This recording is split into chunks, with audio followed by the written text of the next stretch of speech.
Balitang Bayan, numero 1. Aksyon! Balitang Bayan, numero 1. Kagkaroon ang inyo News Team.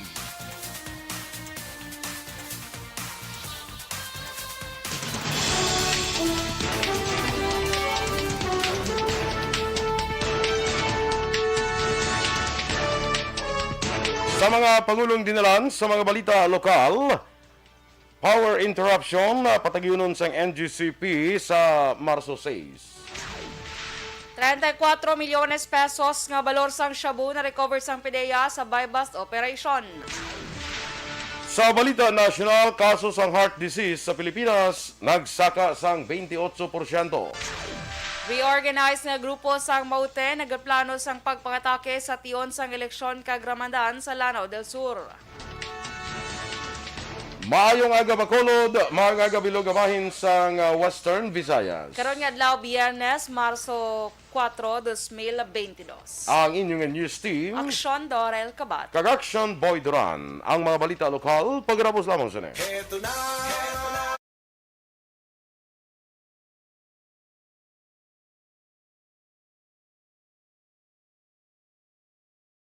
Good morning, Action Doors. Good morning, Action Boy. Kag sa mga ka-action ta nga nagapamati via Facebook and YouTube, maayong aga Ay, gid. aga, kag daw lang ko na nakita ang imo ang kulintas nga daw may daw ganito ng Ano? ng lock blalak. Ah. Daw kandado bla. Oh, dasong ko naman suksokol. Para lain-lain naman. Sen daw Correct. way ko makita mga earrings niyo sa una nga daw mga perte mga earrings. Nagkaladula lang earrings ko, hindi ko na makita kung diin amo na lang galing bilin oh. Way problema, Sure makita, kabaklan. galing bilin. Baklan mo ko ah. Baklan. Good. So, abot adin ko na pala butang man. Nung nagkarawasi. Sige lang, pakitaon ta lang na siya. Guro, basi kan kuan guro, basi nga nasuksok mo tapos may magsiling nga daw kanami sing earrings mo dahil mo hatag. Hatag dahil. Laban. Ang gusto mo talas ta dulungan. Ay, lain. Hindi lang naiya. Kay delikado. Kung magpati dulungan. Kaya cute pa naman sang dulungan. Tikay basi ang iya nga dulungan bala hindi ang ayan sang iris, hindi ang dulungan, basta dulungan. Wow.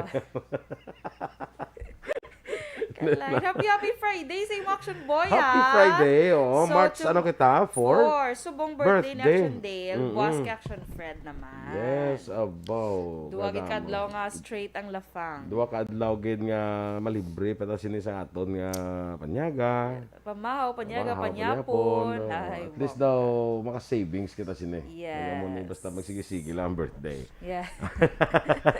Ay, hala. So, subong pa lang nga ano, kita ko daw pagsulod ko daw, sabi ko ano naman hindi daw may set up gid nga kuha na nga Yeah. daw catering.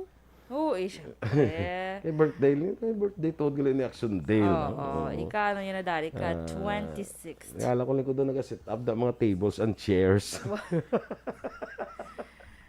Tapos, tables and chairs. Tapos, pink ang theme. Ay, Think ang gano. nagdibu siya. Good morning dira kay Ma'am Luing Melos, kay Tia Kim Iriman. May ginapatamyaw di si Ma'am Luing. Happy birthday Abuas gali March 5. Kay Ma'am Susanita Alvarez. Oy, kuan ko ni siya. Kumusta na si Ma'am Alvarez man? Sang elementary pa ko nimo. Nga teacher sa amon sa Bago. No, buwas paglaing birthday ni Ma'am Susanita Alvarez. Pero advance happy birthday, no? Yes, advance Okay. happy birthday. Erla Vega, good morning man sa imo. Sa kay Dennis Richard Tibor Roma. Ay ko pa makan basta may dugay may ari nanti sa mga ginasa ko naman mo may feature story naman na siya. Zandra Baran. Ano man with init-init ngayong panada. Shout out sa nagapangape sa taga La Carlota. Kape with init-init yung panada. Ano, akape. Kape With init-init ngayong panada. Shout out sa nagapangape sa mga taga La Carlota. Sandra Baran o Pontevedra. Nga sa taga La Carlota, natamyaw yung taga Pontevedra saya.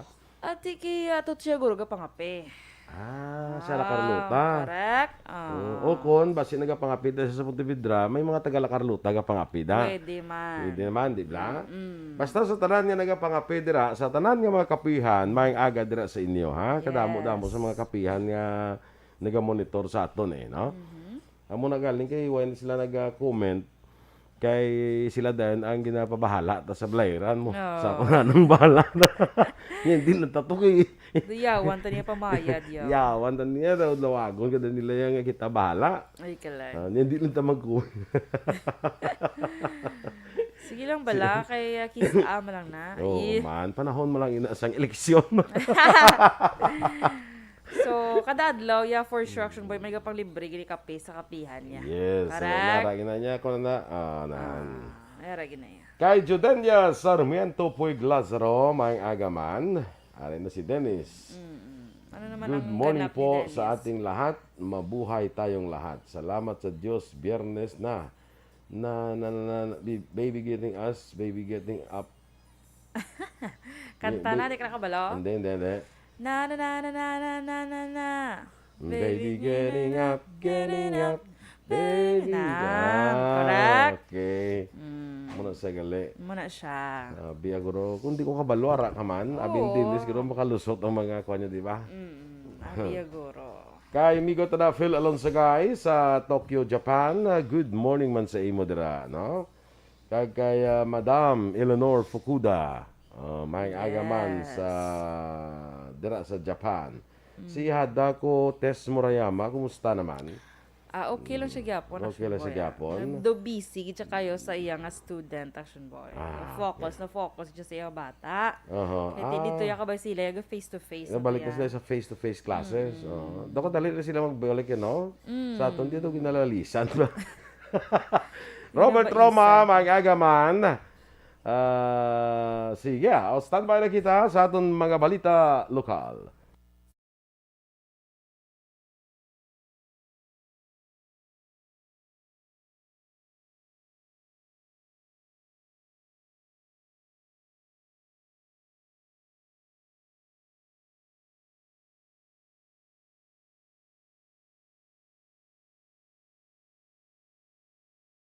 Bayan numero 1.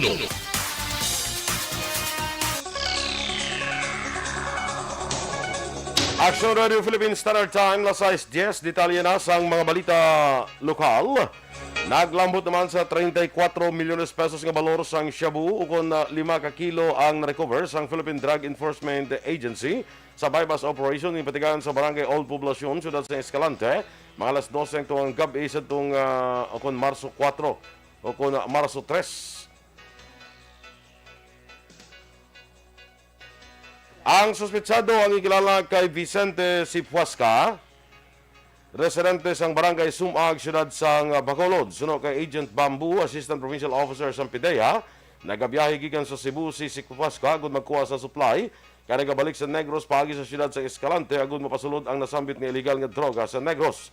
Dugang pa wala man sang ideya ang PIDEA kundi nga bahin sang probinsya idagdag ang sambit nga ma-supply. Palayag ni Bamboo, ginakabig nga high value target si Sipuasca, kay ila pahibaluon kung may record na angon sa illegal nga droga. Sa karon si Sipuasca ang yara sa kustodiya sa Escalante PNP, kag natala na pasakaan sang kaso subong adlaw sa paglapas ng Section 5 kag 11 sa Republic Act 9165. Arestado ang duha ka mga lalaki sa bypass operation sang Bacolod City Police Station 2 sa Reclamation Area, Barangay 10, siyudad sang Bacolod, kahapon sang hapon Huwebes. Ang mga nagkaldakpan ang ginkilala nga sa Ricky de la Cruz, 51 anyos, tumandok sa banwa sang Pulupandan, kag Anthony Arcega, 28 anyos, ang managay hinampaan o tinampaan, siyudad sang Cadiz. Suno kaya Police Station 2 Commander, Police Captain Paul Vincent Pindon, masobra na isa ka semana nga ginamonitor sa kapulisan si De La Cruz matapos makabaton sa impormasyon nga may pila ka mga drivers kag pangayaw nga nagasuyop sang iligal nga droga sa ginatiniran sini nga balay.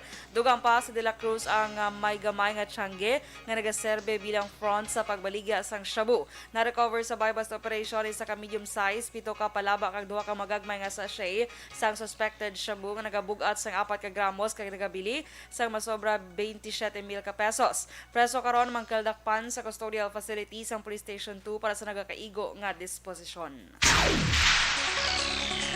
Nagtala na naman ang National Grid Corporation of the Philippines o NGCP sang power interruption sa maabot ini nga Marso 6, Domingong adlaw. May mga lugar nga sakop sang Sineco ang maka-eksperyensya sang tubtub 12 oras nga power interruption. Sa advisory sang Sineco, iga-shutdown sang NGCP ang ila Bacolod Silay 69 kV transmission line sa Domingong adlaw para sa final phase sa nagparang nga proyekto nila. May patagyunan man ang NGCP nga commissioning, functional testing, kag preventive maintenance servicing. Samtang sa Sabado, Marso 5, may power interruption man sa Hacienda Normandia, siyudad sa Silay, umpisa alas 8 sang aga, tubtub alas 4 sang hapon. Patay ang amay, samtang nakaluwas naman ang bata sini matapos ginbanggaan kagiluthang sa sitio Agogolo, barangay Makagaka, Ibanwas sang Moises Padilla, Negros Occidental, las 12 sang udto sang Miyerkules nga adlaw. Ang napatay ang ginkilala kay J. Michael Ledesma, 42 anyos, samtang ang bata ang nagaedad 14 anyos kag sila nagapuyo sa barangay Uptown, siyudad sang Canlaon, Negros Oriental. Sunod kay Police Major Randy Babor, ang hepe sa Moises Padilla, PNP, ang mga biktima nagalibod sang radyo sa mga lugar, nagbalik sila agud magpanukot. Pag pauli sa mga ini, sakay sa ilang motorsiklo, ginbanggaan sila sa hindi magnubo sa anom ka nakamask nga mga ginapatihan suspect kag bitbit ang manubo kag malagba nga asahi sa armas luthang. Sa panaysayon sa anak sa otoridad, ginpahapa siya kag iya amay ang gindala sa unahan kag ginpatay sa wala may baluan kung ano sini ang sala. Patay naman ang isa ka na bilanggo samtang pilaso na upod sini matapos pangluthang sa Purok 4, barangay Minuyan, Banwasang Murcia sa tong Miyerkules ang gabi. Ang napatay ginkilala kay Arnold Saldo Sr., 46 anyos, pagpumluyo sa maman nga lugar. Sunod kay Police Lieutenant Frankie Pasyante, ang Deputy Chief of Police ang Murcia PNP. Ang biktima tambong kag nag-inom sa isa ka birthday party sa tupad balay sang ginpalapitan sang apat ka wala makilala nga mga suspect nga lunsay nagasuksok sang bonnet kag ginluthang sang makapila ka beses. Duha man ni pasyente nasamaran man sa pagluthang si Romel Tabara matapos inisang nasalabat sang bala. Giningagaw pakuntani dala si Saldo sa Murcia Rural Health Unit apang gindeklarar nga dead on arrival sang doktor, samtang insaylo naman sa Corazon Locsin Montelibano Memorial Regional Hospital si Tabara matapos napilasan ang nawala niya nga tiil. Ang mga suspect madasig man nga nakapalagyo sakay sa isa ka puti nga van. Lansihan ay illegal nga droga ang isa sa nakita nga rason sa sining nga pagpatay. Ginakondenar naman sa Philippine Army ang pagpamatay sa New People's Army o kon NPA sa mga sibilyan sa Negros o kon sa isla sang Negros. Sunod kay 303rd Brigade Commander Brigadier General Inocencio Pasaporte, 7 na ang nagkalamatay umpisa sa tumbulan sa Disyembre, nagligad nga tuig, makaligad man nga 2 ka bulan karon nga tuig.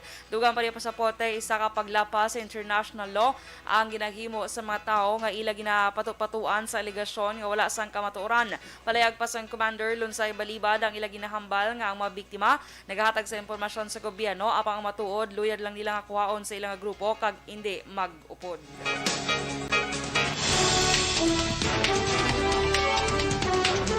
Kaso sang heart disease sa Pilipinas nagsaka sang 28%. Samtang reorganized nga grupo sang Maute nagaplano sang pagpangatake sa panahon sang eleksyon kag Ramadan. Ang detalye sa mga balita nasyonal sa magbalik sang aksyon, Balitang Bayan numero 1.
Every day is Fire Prevention Day. Gani importante nga maihibalo kita kung paano malikawan ang sunog. Yari ang pila ka mga action tips angot sa fire prevention. Sa tion nga maghalin sa balay, siguraduhon nga naka-unplug ang tanan nga saksakan. Likawan ang octopus connection o kung ang pagsaksak sang madamo nga gamit sa isa ka outlet. Dapat wala man sang overloading sa mga saksakan kag lantawon kung masarangan ang mga appliances nga nakasaksaka. Likawan ang mga substandard nga kagamitan. Hindi pag i-charge ang gadget overnight kaang isang cellphone. Taguon ang mga posporo, lighter, kag iban pa nga flammable materials sa mga kabataan. Ag siguraduhon man nga malayo ini sa kalan. Siguraduhon man nga wala nagalik ang inyong LPG. Sa isa ka business establishment, dapat mayara sang fire extinguisher kag dapat nakahibalo ang tanan sa pag-usar sini. Hibaloon man ang expiration date sang fire extinguisher kag i-refill kung expired na. Magpreparar sang fire exit plan lagi pa diri ang emergency exit o kung ang lugar nga wala sang harang nga pwede guaan sa tion sang sunog. Dapat nakasave sa inyong mga cellphone ang mga emergency numbers nga pwede tawagan sa tion sang emerhensya. Kung nagakalayo ang imong alawas, himuon ang stop, drop, kag roll. Para malikawan ang sunog, nagakinahanglan ini sang partisipasyon sang publiko. Kung nakahanda kita sa mga kalamidad, dapat preparado man kita sa sunog. Ini sa Action Daily Salazar para sa action tips nga nagapahanumdom nga maghalong sa tanan nga tion.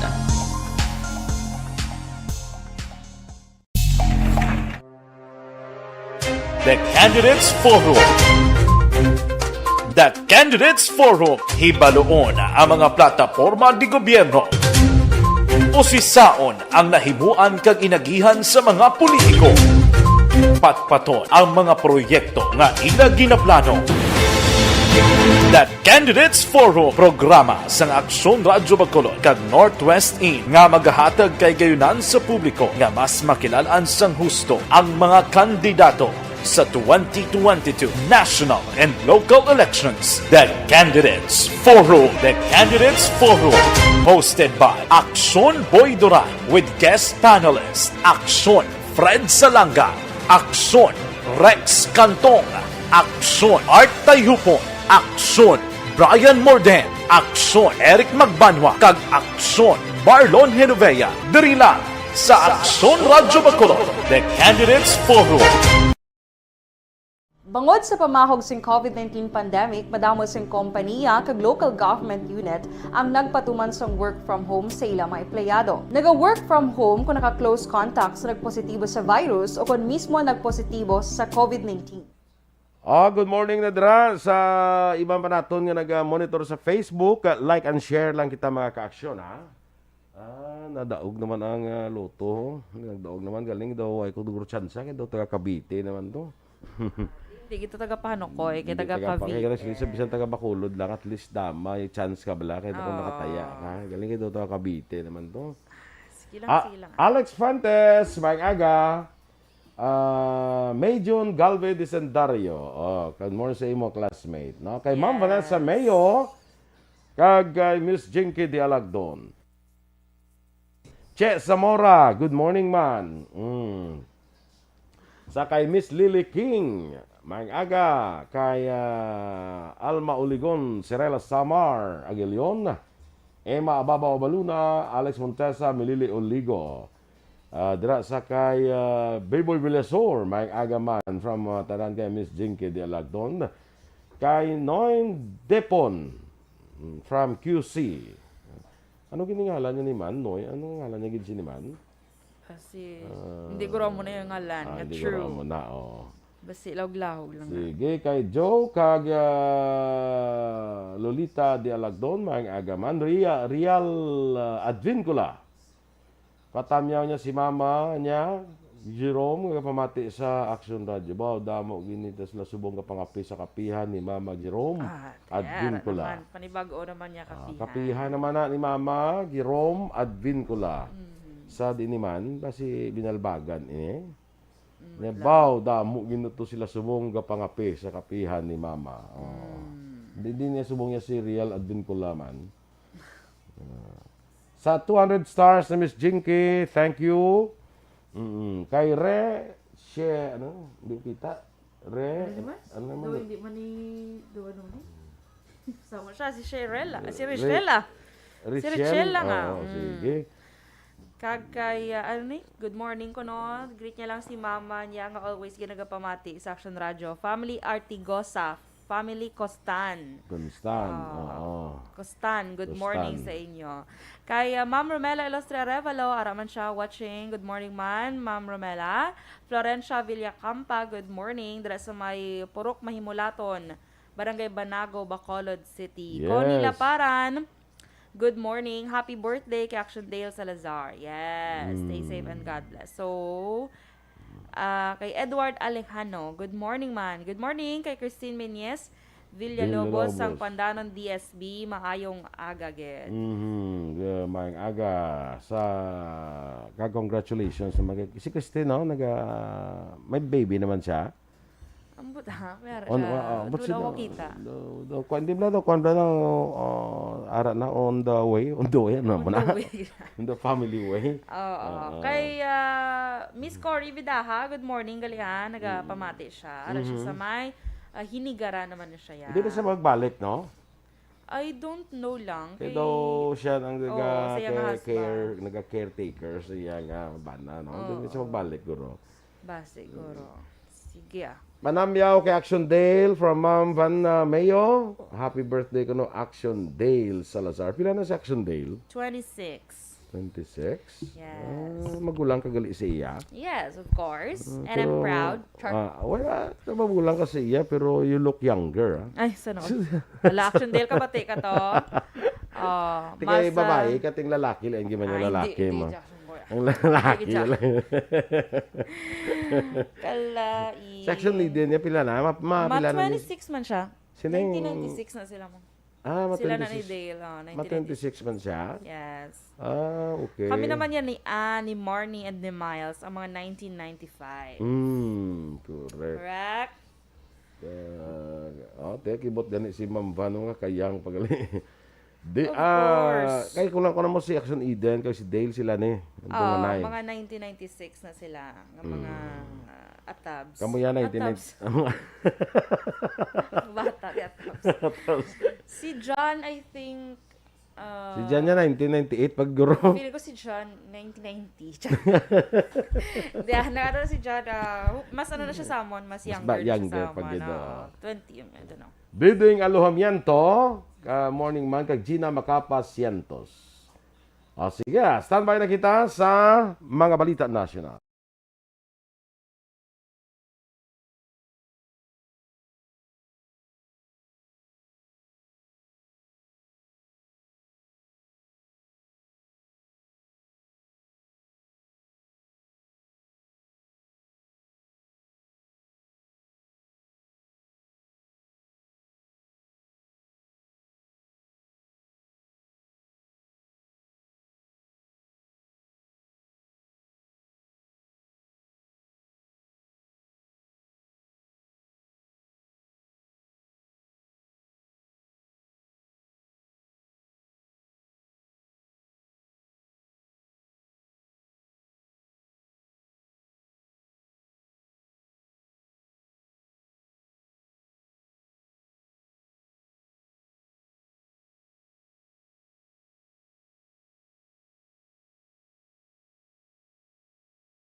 Every day is Fire Prevention Day. Gani importante nga maihibalo kita kung paano malikawan ang sunog. Yari ang pila ka mga action tips angot sa fire prevention. Sa tion nga maghalin sa balay, siguraduhon nga naka-unplug ang tanan nga saksakan. Likawan ang octopus connection o kung ang pagsaksak sang madamo nga gamit sa isa ka outlet. Dapat wala man sang overloading sa mga saksakan kag lantawon kung masarangan ang mga appliances nga nakasaksaka. Likawan ang mga substandard nga kagamitan. Hindi pag i-charge ang gadget overnight kaangis ang cellphone. Taguon ang mga posporo, lighter, kag iban pa nga flammable materials sa mga kabataan. Ag siguraduhon man nga malayo ini sa kalan. Siguraduhon man nga wala nagalik ang inyong nga LPG. Sa isa ka business establishment, dapat mayara sang fire extinguisher kag dapat nakahibalo ang tanan sa pag-usar sini. Hibaloon man ang expiration date sang fire extinguisher kag i-refill kung expired na. Magpreparar sang fire exit plan lagi pa diri ang emergency exit o kung ang lugar nga wala sang harang.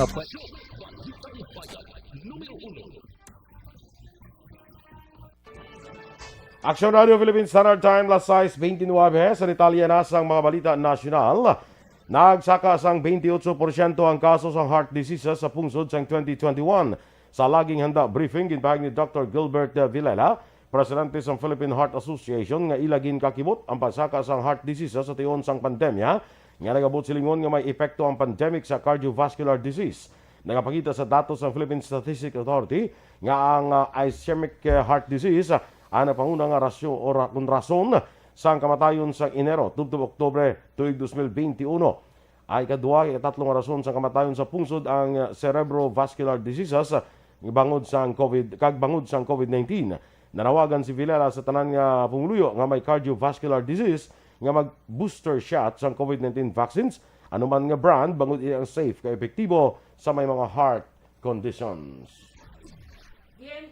Ginpahayag ni Brigadier General Jose Maria Cuerpo II, Commander sang 103rd Infantry Brigade, nga nag-reorganize ang Maute Group sa Lanao del Sur para magplano sang pagpangatake sa tion sang eleksyon kag Ramadan. Suno kay Cuerpo, iniman nga grupo ang ginalagas sang militar sa Maguindanao kag nisaylo sa Lanao del Sur. Sa ginpagawa nga statement sang Western Mindanao Command, ginpahayag ni Cuerpo nga ang terorista nga grupo ang ginapangunahan ni Abu Zakaria nga ginaligar bag-o nga emir sang ISIS sa Southeast Asia ang plano nga magapanggamo sa eleksyon kag Ramadan. Suno pa sa military official, bulan sa Enero sa nagumpisa ang military operation sa Lanao batok sa grupo, kag ang grupo ang nagsaylo sa west side padulong sa east side sang Lake Lanao. 7 ka mga miyembro sang Daula Maute napatay sa damlaglang operasyon sang AFP sa Lanao del Sur, kag na-recover ang 46 ka mga armas sa lugar sa engkwentro. Samtang isa naman ang napatay o kung isa naman nga napatay tropa sang gobyerno. Masobra linibo ka pamilya sa Banwa sang Maging Lanao del Sur ang na-displace bungod sa away sang tropa sang gobyerno kag militante nga grupo nga naangot sa Islamic State. Sa report sang Maging Municipal Disaster Risk Reduction and Management Office, 115 ka pamilya gikan sa siyam ka barangay ang nag-evacuate agud makalikaw nga madalahig sa away. Ginpanugyan naman sang MDRMO sa mga residente sa barangay Ilalag kundi nagkakatabo ang enkwentro nga mag-evacuate kag temporaryo magdayon sa ilang mga himata o kun sa sentro sang Banwa. Ginanunsyo naman sa DILG ang nga hindi na kinahanglan ang mga vaccination cards kung magsulod sa mall sa mga lugar nga napaidalom sa Alert Level 1. Ginklaro ni DILG spokesperson Jonathan Malaya nga ang vaccination cards ang required sa mga establishmento nga ginakabig 3Cs kung close, crowded, close contact venues kagay sa restaurant kag cinemas. Dugang pa kinahanglan lang ini sa mga 3Cs establishments sa sulod sang mall kag hindi na sa pagsulod sang mall. Umpisa Marso 1 tubtob 15 ang National Capital Region kay 37 kay Banpangin paidalom sa Alert Level 1 nga mga pinakanubo nga COVID-19 risk classification. Nag-file sa petisyon ang Transport Group nga Liga ng Transportasyon at Operators sa Pilipinas sa LTFRB para pasakaan ang minimum fare sa jeep sa 15 pesos sa piyak sa bangod sa pagsaka sang presyo sang gatong. Ginpahayag sang grupo nga hindi na mahatag sa mga drivers kag operators ang tatlo ka pagkaon kon meals sa kada adlaw sa ilang pamilya bangod sa pagsaka sang nagapanguna nga mga balaklon o kung pagsaka sang presyo. Ginaduso sang Transport Group ang 15 pesos nga minimum fare para sa una nga 4 ka kilometro. Na-record sang Department of Tourism o kon DOT ang 47,715 ka mga international tourist kasunod sang liwat nga pagbukas ang turismo sang Pilipinas. Ginanunsyo ni Tourism Secretary Bernadette Romulo Puyat ini nga kadamuon ang humalin Pebrero 10 to 28 kag 45% diri ang mga returning Filipinos, 55% naman ang mga dumuloong nga turista. Kalabanan sa mga international arrivals ang gikan sa United States, Canada, United Kingdom, South Korea, Australia, Vietnam kag Germany. Inyong ipamatihan mga balita diri sa aksyon, Balitang Bayan numero 1. Standby na sa action report, second portion ng Action Fred Salanga. Balikay kita sa action balita morning edition. Upod yapon sa inyong news team. Aksyon Dorel Cabal. Kag-action Boy Duran, mga ka-action din ka man sa Pinas, labuton ka sa amon balita kag serbisyo. Sama-sama tayo, Pilipino. Una sa balita, una sa aksyon. Sa Bacolod Aksyon Radio.